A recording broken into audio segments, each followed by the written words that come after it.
Recuerdo que hace algunos años visité la zona arqueológica de Teotihuacán. Vimos una danza dedicada a la Madre Tierra y a los 4 puntos cardinales. Terminando, me invitaron a un taller de pintura y pensé, seguro que vamos a utilizar pintura acrílica y pinceles, pero la realidad me sorprendió. ¿Quieren saber con qué elementos pintamos? Tendrán que ser pacientes y acompañarnos en esta sesión, en la que trataremos este y otros asuntos. ¿Cómo están, alumnas y alumnos? Es un gusto para mí estar aquí de nuevo. Sean bienvenidos a una nueva sesión de Aprende en Casa 2, de la asignatura de Tecnología de primer grado. Soy el profesor Vicente Jorge Salgado. Quiero recordarles que deben mantener sus hábitos de limpieza para el cuidado de la salud, por lo que les recomiendo que deben lavarse las manos al menos 20 segundos cada vez que lo hagan, así como mantener la sana distancia y usar el estornudo de etiqueta. En esta ocasión me acompañan la profesora Teresa Valencia Islas y la profesora Laura Gaviño Cárdenas. ¿Cómo están? Me quedé pensando con qué elementos pueden pintar y tengo algunas ideas. Seguro pintaste con pinturas... Espera. Más adelante nos dices tus ideas, pues yo aún no les diré qué utilicé para pintar. Por lo pronto, damos inicio a la sesión, pues tenemos muchas cosas que mostrarles. Por ejemplo, concluiremos la entrevista con el experto que quedó pendiente. Sí, me quedé pensando en cómo pintaste, pero también en la diversidad de vestimentas que tenemos en nuestro país y que nos dan identidad como mexicanos. Es correcto, profesoras. Como en la sesión pasada, hoy también conoceremos la importancia de las necesidades y los intereses de los grupos sociales para la creación y el uso de técnicas en diferentes contextos sociales e históricos. Es hora de alistar lo necesario para esta sesión. ¿Qué van a necesitar? Cuaderno, lápiz y bolígrafo. Y ahora sí, para iniciar con el tema, los dejo con la profesora Laura. Gracias, Teresa. Comiencen a tomar apuntes. Registren todo a lo largo de la sesión, todas sus dudas y hallazgos. Luego habrá oportunidad de discutirlas con su profesora o profesor de tecnología. ¿Tienen todo listo? Muchas gracias, profesora Laura. Es muy útil definir lo que haremos. Así tendrán allá en casa mayor claridad en esta sesión. Todos tenemos necesidades, pero planteamos distintas soluciones dependiendo del lugar en donde estemos, de los recursos que tenemos cerca, además de las técnicas que poseemos, los conocimientos y las herramientas. Pensemos, por ejemplo, en la necesidad de vestir. Cada región produce su indumentaria, emplea técnicas distintas con materiales que se encuentran en su entorno, así como medios técnicos variados. Por ejemplo, en las regiones donde hace mucho calor, las técnicas y los materiales que se emplean para elaborar sus prendas son muy distintos a los lugares donde hace frío y se requiere de ropa abrigadora o de materiales más densos. En su comunidad, ¿conocen alguna técnica para producir prendas? Yo conozco el telar de cintura, que es utilizado en muchas regiones para crear telas entretejiendo hilos de múltiples colores. ¿Qué les parece si vamos a ver el final de la entrevista con el experto? Bueno, de entrada hay que entender que en México hay un desarrollo histórico muy grande, una industria, digamos, textil que se ha desarrollado por más de 4,000 años. Las materias primas que ya existían en nuestro país, pues eran aquellas que se obtenían de distintos agaves, ¿no? Como los ixtles, ¿no? Y el algodón. Posteriormente, con el contacto europeo, se introducen fibras como son la seda y la lana, que no son fibras nativas de aquí. Sin embargo, los pueblos indígenas adaptaron estas fibras, incorporaron nuevas formas que antes no se tenían. Por ejemplo, tenemos la forma de los quexquemet, ¿no? En forma de rombo, que es una forma mesoamericana, ¿no? Antigua. O el huipil igualmente, ¿no? Por otra parte, el periodo colonial se introdujeron, otras formas como la blusa, ¿no? Como esta, e incluso la técnica del bordado, que pues si bien existían algunos protobordados, no existían con esa técnica tan sofisticada que vino, digamos, del viejo mundo.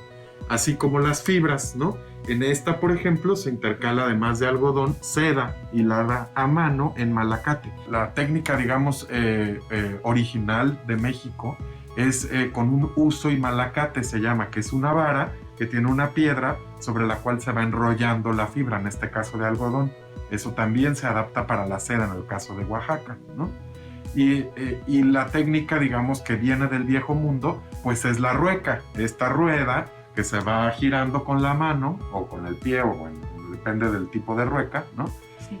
Y que permite agilizar un poco la manufactura de hilos. Pero todas las tecnologías en nuestro país pues van determinando las propiedades textiles de cada una de las piezas. Ahora cuéntanos un poco sobre los tintes que se emplean en el teñido de estas prendas. Bueno, de manera tradicional, México es un país, como les decía, que tiene mucho conocimiento en materia textil. Y el teñido o los tintes son una parte muy importante de ese conocimiento. En particular, el tinte de la grana cochinilla, ¿no? Pero también hay un conocimiento enorme de la biodiversidad del país por parte de los pueblos indígenas que permite utilizar una gran variedad de plantas tintorias, ¿no? La más codiciada, la más importante en este sentido, pues es el añil, ¿no? Que es el azul, el añil o índigo, que es el azul y que también llegó a ser una sustancia muy importante para la economía novohispana primero y luego de nuestro país independiente. Lo vemos, por ejemplo, en esta pieza, que además del añil, que es el azul marino que vemos este morado claro. Este morado claro es tinte del caracol púrpura, un recurso natural que se aprovecha por los mixtecos de Oaxaca, que es posiblemente el colorante más selecto de nuestro país, ¿no? Que se utiliza para hacer estos lienzos. Aquí vemos una combinación de caracol con añil, lo que hace que esta sea una pieza espléndida, una de las más espléndidas del país, quizá en el sentido de los tintes. Esta es una pieza ceremonial de Chiapas, y el brocado es una técnica en la que se van insertando los hilos mientras se va tejiendo la tela en el telar, por lo que es una técnica pues muy compleja y con la que se pueden llegar a hacer esta variedad de diseños, ¿no? Aquí estábamos en los tintes. Los brocados son de lana que está teñida en su mayoría con plantas, ¿no? ¿Podrías mencionarnos alguna otra técnica para elaborar prendas? Sí. Bueno, el telar de cintura, a lo mejor muchos de ustedes ya lo han visto.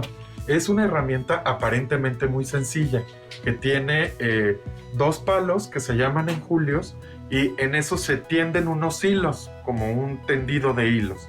Ese tendido de hilos se llama urdimbre, y a esa urdimbre se le va intercalando el hilo de la trama, ¿no? Que va a entramar esa urdimbre y a generar un textil. De hecho, la definición de textil es justamente se refiere a este entramado de hilos, ¿no? Bien.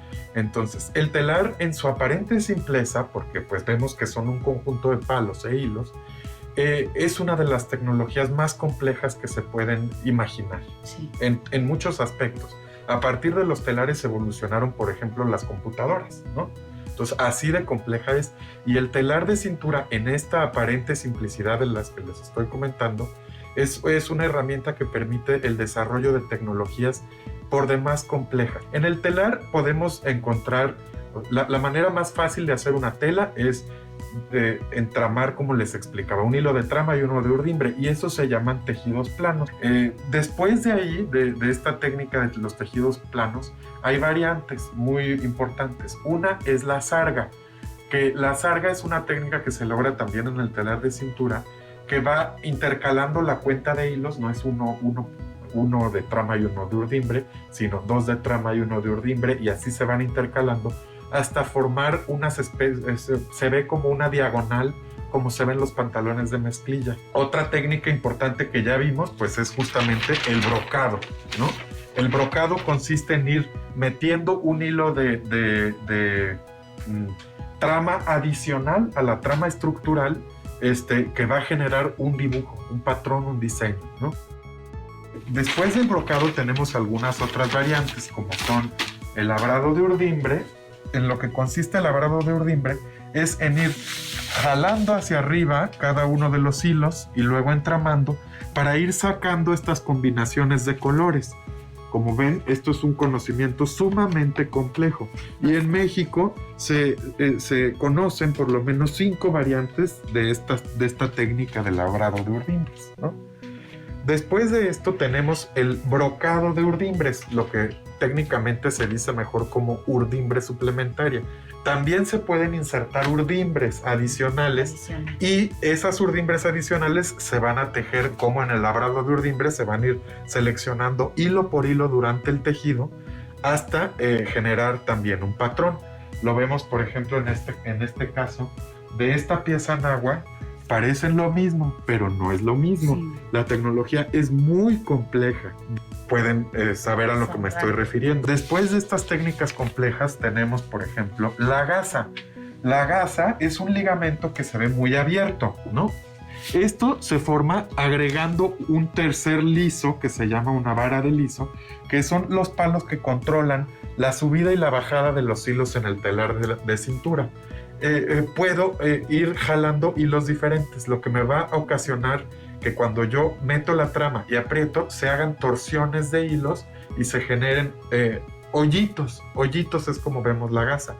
Sobre esos hoyitos se va a, en el caso de este huipila musgo de Xochitlahuaca Guerrero, vamos a ver que queda este soporte muy vaporoso, que además estas tramas adicionales son en teñidos naturales. Estas gasas se combinan con otras técnicas decorativas del textil durante su ejecución en el telar de cintura. Esto no es un deshilado, es una gasa con tramas envolventes que va generando estos diseños. En el caso de esta pieza es una técnica que ya se perdió en esta localidad, que es en Santiago Chuapan, en Oaxaca. Pero sigue vigente en otros lados como de la Sierra Norte de Puebla, algunas técnicas entre los mazatecos de Oaxaca y los amuzgos de Oaxaca y Guerrero. Pero en el telar de cintura las mujeres que dominan este conocimiento pueden llegar a montar hasta una doble urdimbre, ¿no? Lo que genera que en el momento de tejer hay una doble tela, ¿no? Estas dobles telas generan estos diseños porque se van pepenando manualmente hilo por hilo piezas que quedan perfectamente al negativo. Son técnicas sumamente complejas de entender. Por eso les digo que estas mujeres son realmente matemáticas, sí, ¿no? Tenemos otras técnicas muy importantes en el telar de cintura. Una técnica exclusiva de México que se desarrolló en la época prehispánica y que se llama tejido en curva. Con el tejido en curva, lo que pasa es que las urdimbres se empiezan a entramar y entonces se genera una curva en el telar. En este caso vemos la franja de curva en esta zona, ¿no? En esta zona, esta es un textil totonaco muy, muy importante. Y en el caso de Puebla, de los otomí de Puebla, de la Sierra Norte, se teje esta franja muy, muy ancha, como podemos ver, da la vuelta, ¿no? Esto no tiene costuras, ¿no? Esto es así, está salido del telar. Ya una vez terminada la tela, se borda con aguja y hilos de colores, con todas estas iconografías tradicionales de los pueblos indígenas. Vemos diseños que más bien van relacionados con los orígenes. Aquí, por ejemplo, que vemos el árbol florido, y posteriormente algo que es muy de la indumentaria indígena, pues es la blusa y el bordado. Esta es una blusa chatina en donde vemos un bordado a mano pues muy fino y además pues algunos remates hechos en gancho y otras técnicas. Obviamente estos son sobre tejidos industriales, y luego también tenemos otra técnica que tiene que ver con piezas que vienen a partir ya de otro tipo de tradiciones y que ocupan telas industriales, como este trabajo de apliqué. Por último, creo, una pieza donde se puede ver una de las grandes evoluciones del deshilado. Esto es una blusa muy, muy especial. Esto ya no es telar de cintura, pero sigue siendo tecnología textil, ¿no? Y como les explicaba, esa tecnología está relacionada con la historia, el gusto, la estética, el conocimiento y cosas porque nos hacen definir a todo este tipo de objetos, no como artesanías, sino como las artes tradicionales de México. Por último, invítanos a que esto continúe. Hay que aprender, hay que acercarnos a la gente, porque la gente tiene historias maravillosas que compartir. Sí. Entonces, en el caso de las tejedoras indígenas, pues son las grandes maestras del conocimiento tradicional de México. Les digo que es todo un pensamiento abstracto, matemático, creativo, ¿no? Entonces, acérquense a la gente. En la medida de sus posibilidades, cómprenles. Y si no, por lo menos deleítense y valoren lo que tenemos. Hay que acercarse a la gente y hay que aprender a querer este tipo de cosas y a usarlas, ¿no? Claro. Pues muchas gracias, nos quedamos con esa respuesta. Tenemos todavía mucha labor por hacer. Agradecemos mucho que nos hayas brindado tu tiempo y nos hayas podido dejar entrar en este espacio. ¡Qué gran entrevista tuvimos! El escuchar a un experto resulta interesante y es muy productivo para todos nosotros. Ahora que recuerdo, ¿ya nos puedes decir con qué pintaste ese día que fuiste a la zona arqueológica de Teotihuacán? ¿Nos terminas de contar? Fue muy interesante la experiencia. No utilicé pintura acrílica ni nada de eso. Nos dieron recursos naturales, como flores, algunos frutos como la granada y además unos pequeños insectos, y nos enseñaron técnicas para emplear estos colores naturales. Estuvo increíble.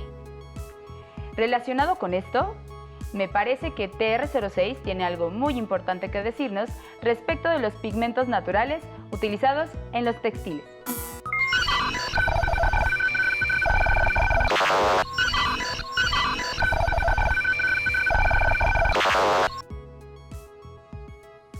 ¿Cómo están, alumnas y alumnos?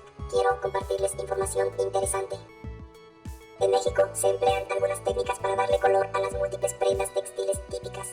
Por ejemplo, se emplean plantas, semillas y hasta insectos. Uno de ellos es la grana cochinilla, que es un insecto que puede encontrarse en los nopales o tunas. El color que proporciona este insecto es un tono carmín o rojo. La grana cochinilla debe estar seca para poder emplearse.